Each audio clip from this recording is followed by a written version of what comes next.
நடவடிக்கைகளை தனிப்பட்ட முறையில் செங்கோட்டையன் அவர்கள் செயல்பட்டு வருகிறார்.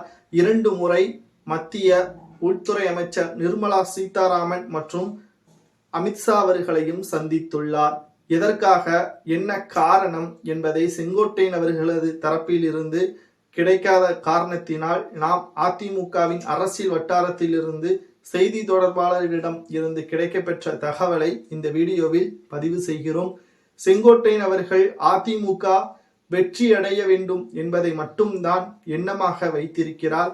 அதிமுக மறைந்த முதல்வர் ஜெயலலிதா அவர்கள் ஆட்சியின் பொழுது கூட செங்கோட்டையன் அவர்களுக்கு பதவி கொடுக்கப்பட்டது, பதவி பறிக்கப்பட்டது. ஆனால் திமுக பதவி பறிக்கப்பட்ட போது செங்கோட்டையன் அவர்களுக்கு விலை பேசி திமுகவில் வர முயற்சி செய்தது. ஆனால் செங்கோட்டையன் அவர்கள் வாழ்ந்தாலும் வீழ்ந்தாலும் அது அதிமுக தான் என்று ஒரேடியாக போட்டு உடைத்து விட்டார். தற்பொழுது ஜெயலலிதா அவர்களது மறைவிற்கு பிறகு முழுக்க முழுக்க அதிமுகவில் செங்கோட்டையன் அவர்களது ஆதிக்கம்தான் அதிக அளவில் இருக்கும் என்று பெருமளவில் எதிர்பார்க்கப்பட்டது. ஆனால் சசிகலா அவர்கள் கூவத்தூரின் பொழுது எதிர்பாராத விதமாக, யாருமே எதிர்பார்த்திருக்க மாட்டார், ஏன் எடப்பாடி பழனிசாமி அவர்கள் கூட 2 நாட்களுக்கு முன்பாகத்தான் அவருக்கே அது தெரிந்திருக்கும். முதல்வராக போகிறோம், சசிகலா நம்மளைத்தான் தேர்வு செய்திருக்கிறார் என்று 2 நாட்களுக்கு முன்பாகத்தான் தெரிந்திருக்கும். செங்கோட்டையன் அவர்களது பெயர் தான் பெரும்பாலான இடங்களில் பேசப்பட்டாலும் கடைசி நேரத்தில் மாற்றப்பட்டு எடப்பாடியை தேர்வு செய்ததிலிருந்து தற்பொழுது வரை அதிமுகவில் நடக்கக்கூடிய குழப்பங்கள், 4 ஆண்டுகள் ஆட்சியை வெற்றிகரமாக எடப்பாடி முடித்தாலும் அதற்கு பிறகு நடந்த தேர்தல்கள் அனைத்திலும் அதிமுக தோல்வியை தான் தழுவியுள்ளது. சட்டசபை தேர்தல் இன்னும் 12 மாதங்கள் தான் இருக்கிறது. தற்பொழுது புதிதாக ஓபிஎஸ்ஸிற்கும் எடப்பாடிக்கும் தான் பிரச்சனை. அது நீதிமன்றத்தில் வழக்கு நடைபெற்று கொண்டிருக்கிறது.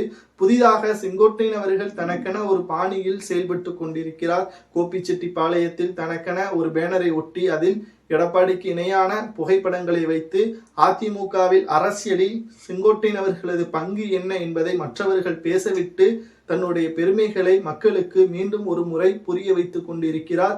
குறிப்பாக செங்கோட்டையன் அவர்களுக்கு பிரிவு பாதுகாப்பும் உள்துறை அமைச்சர் அமித்ஷா அவர்கள் கொடுப்பதற்கான ஏற்பாடுகளும் செய்யப்பட்டு விட்டது.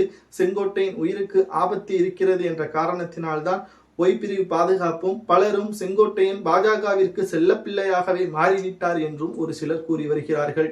சரி, இதையெல்லாம் அனைத்தையும் நாம் கோர்வையாக பார்க்கும் பொழுது அதிமுக பாஜக கூட்டணி அமைப்பது உறுதியாக இருந்தாலும் சட்டப்பூர்வமாக அதிகாரப்பூர்வமாக இன்னும் வெளியாகவில்லை. ஆனால் கட்சிக்குள் கூட்டணி வைப்பதற்கு 95% வாய்ப்புகள் இருக்கிறது.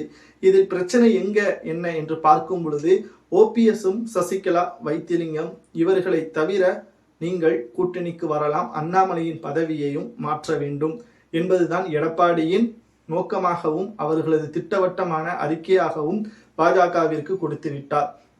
ஆனால் செங்கோட்டையன் கூறுவது எங்களுக்கு வெற்றி தான், அதிமுக பிளவுபட்டு இருந்தால் நீங்கள் கூட்டணி வைத்தாலும் நீங்கள் எவ்வளவுதான் எங்களுக்கு உதவி செய்தாலும் எந்த ஒரு பயனும் கிடையாது. அதிமுகவின் வெற்றிக்கு ஓபிஎஸ், சசிகலா, வைத்திலிங்கம் இவர்கள் தேவை என்பதற்கேற்ப பேசியிருக்கிறார் என்ற தகவல் தான் தற்பொழுது நமக்கு கிடைக்கப்பெற்றுள்ளது.